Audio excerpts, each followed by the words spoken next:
Good morning, my dear students. In today's class, we are going to see History Unit 4 People's Revolt.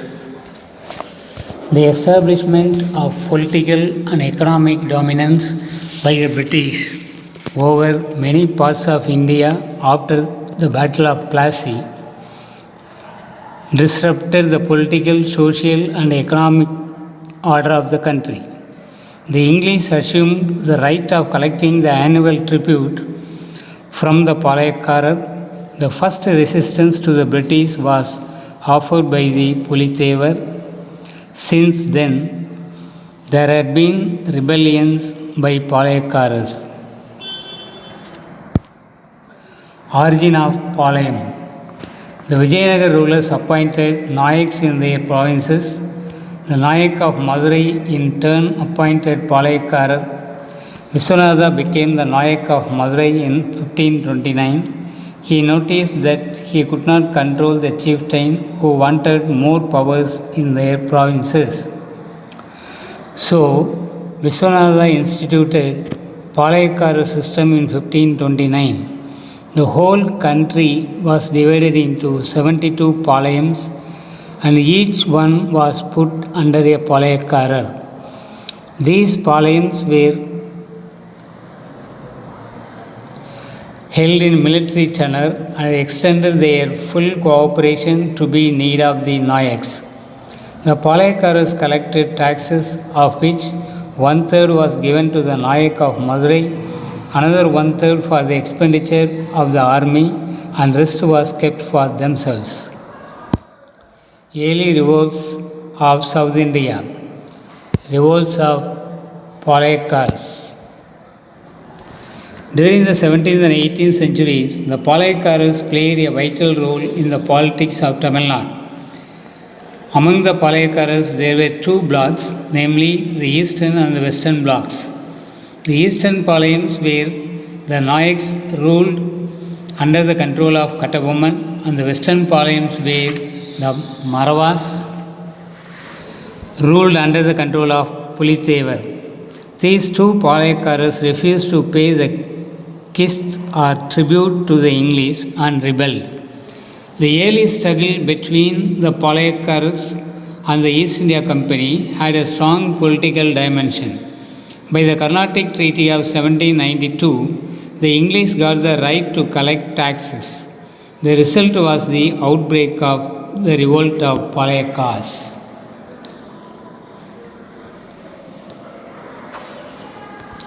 Pulithevar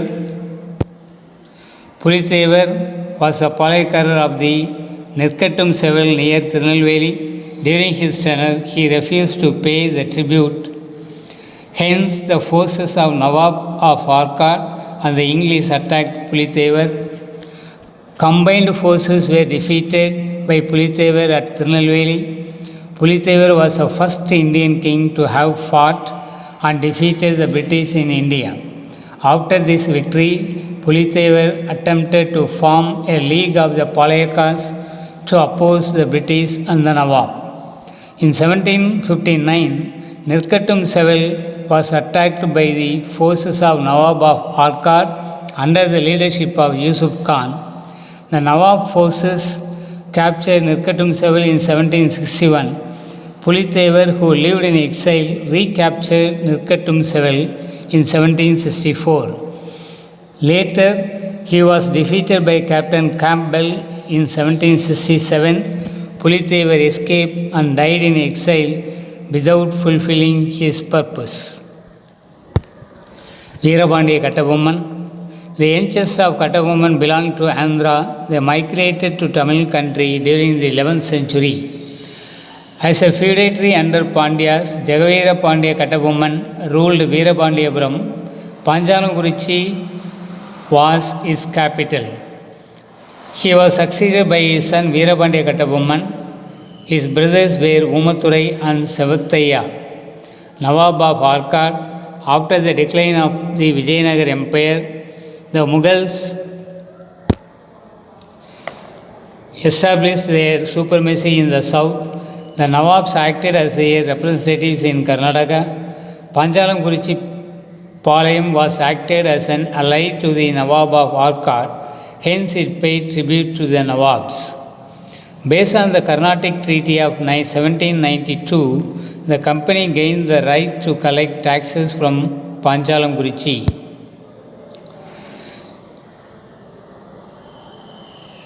The collection of tribute was the main cause for the rivalry between the English and Kattabomman and Colin Jackson. In 1798, Colin Jackson, the collector of Ramanathapuram, wrote letters to Kattabomman asking him to pay the tribute arrears. But Kattabomman replied that he was not in a position to remit the tribute due to the famine in the country. Colin Jackson got angry and decided to send an expedition to punish Kattabomman. The Madras government directed the collector to summon the Palayakarar at Ramanathapuram and hold a discussion. In 1798, Kattabomman and his minister Sivasubramaniam met the collector at Ramanathapuram. During this interview, Kattabomman and his minister Sivasubramanian had to stand before the arrogant collector for 3 hours. The collector insulted them and tried to arrest Kattabomman and his minister. Kattabomman tried to escape with his minister. Oomathurai suddenly entered the fort with his men and helped the escape of Kattabomman, but unfortunately Sivasubramaniam was taken as prisoner. Edward Clive and Kattabomman. After his return to Panchalamkurichi, Kattabomman wrote a letter to the Madras Council narrating the behavior of the collector Colin Jackson.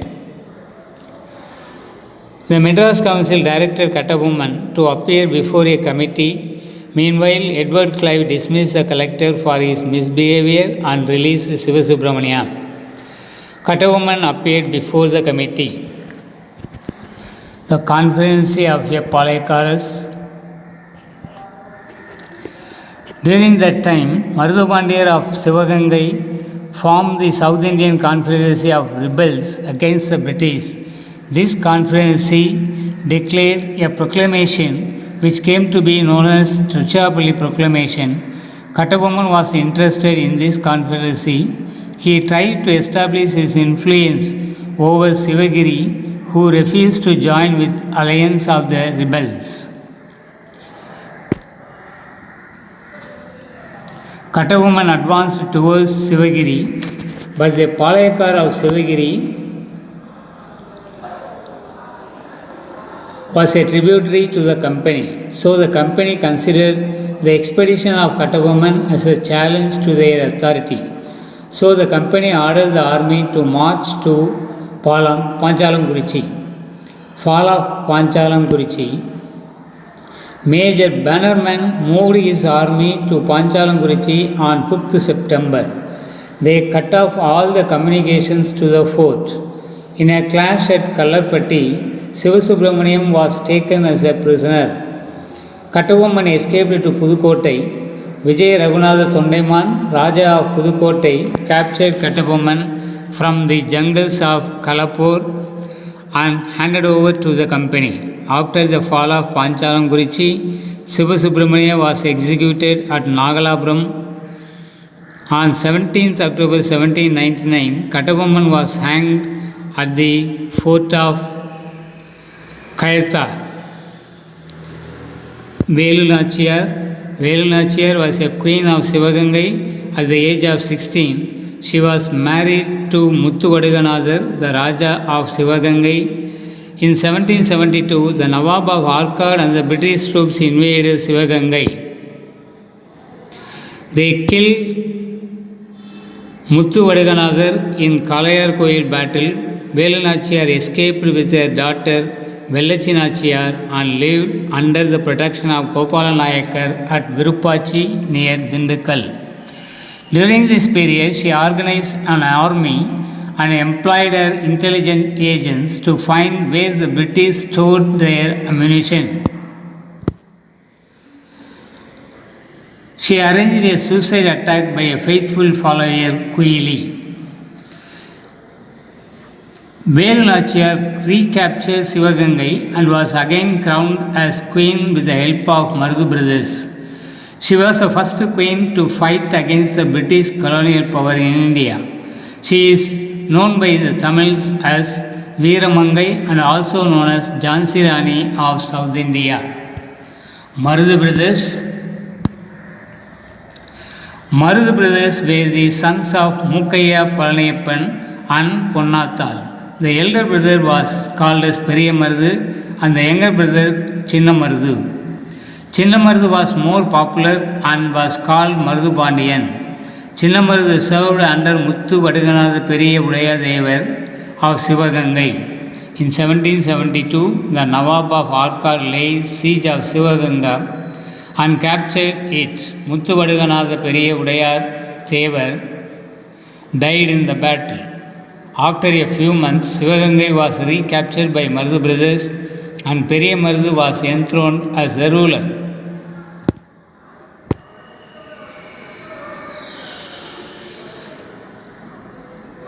Due to the terrorist activities against the British, he was called as the Lion of Sivaganga.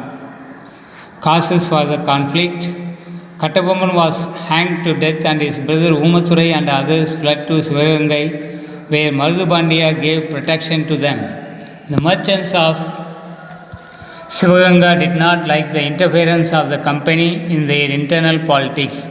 The company waged war against Sivagangai for these two causes. The South Indian Rebellion. In February 1801, the brothers of Kattabomman, Oomathurai and Sevathaiya escaped from Palayamkottai prison and reached Kamudi. Chinna Marudhu took them to Siruvayal, his capital. They reconstructed their ancestral fort at Panchalangurichi. The British retook the fort in April and the Palayakkarar brothers sought shelter in Sivaganga. The English demanded Marudhu Pandiyas to hand over the fugitives.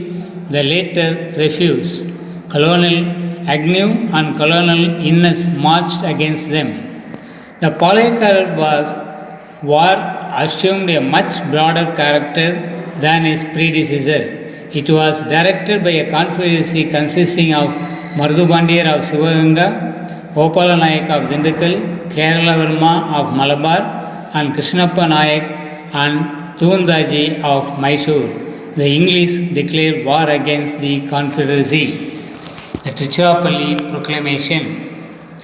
The Marudhu Pandiyas issued a proclamation of independence called Tiruchirappalli Proclamation in June 1801. The proclamation of 1801 was the first call to the Indians to unite against the British. Marudhu brothers spread the spirit of opposition against the English everywhere. As a result, many Palayakkarars of Tamil Nadu went on a rally to fight against the English. Chinna Marudhu collected nearly 20,000 men to challenge the English army. The Rajas of Pudukottai, Ettayapuram and Thanjavur stood by the British. Divide and rule policy followed by the English split the forces of the Palayakkaras. English annexed Sivagangai. In May 1801, English attacked the rebels in Thanjavur and Trichy areas. The rebels went to Piranmalai and Kalayar Kovil. They were again defeated by the forces of the English. In this end, the superior military strength and the able commanders of the British army won the battle, and English annexed Sivagangai in 1801. The Marudhu brothers were executed in the fort of Tirupattur in Ramanathapuram district on 24th October 1801. Oomathurai and Sevathaiya were captured and beheaded at Panchalangurichi on 16th November 1801. 73 rebels were sentenced to Penang in Malaya. Thus, the South Indian Rebellion is a landmark in the history of Tamil Nadu. Under the terms of the Karnataka Treaty on 31st July 1801, the British assumed direct control over Tamil Nadu.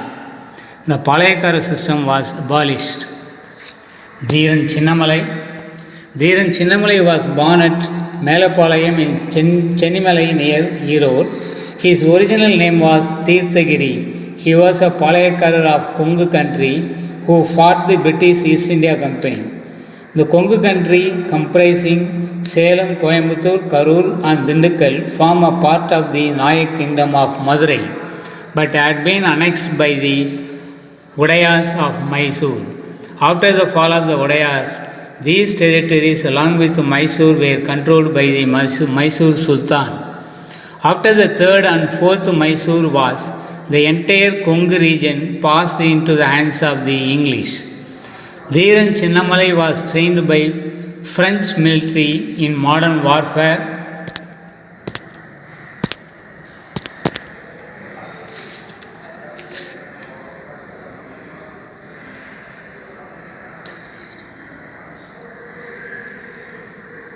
He was along the side of Tipu Sultan to fight against the British. After Tipu Sultan's death, Chinnamalai settled down at Vodanilai and constructed a fort there to continue his struggle against the British. He sought the help of Marathas and Marudubandiyar to attack the British at Coimbatore in 1800. British forces managed to stop the armies of the Allies and hence Chinnamalai was forced to attack Coimbatore on his own. His army was defeated and he escaped from the British forces. Chinnamalai engaged in guerrilla warfare and defeated the British in battles at Kaveri, Vodanilai and Arachalur. During the final battle, Chinnamalai was betrayed by his cook Nallappan and was hanged in Sangagiri fort in 1805. That's all for today's class, my dears. We will see the rest of the lesson in the next online class. Thank you.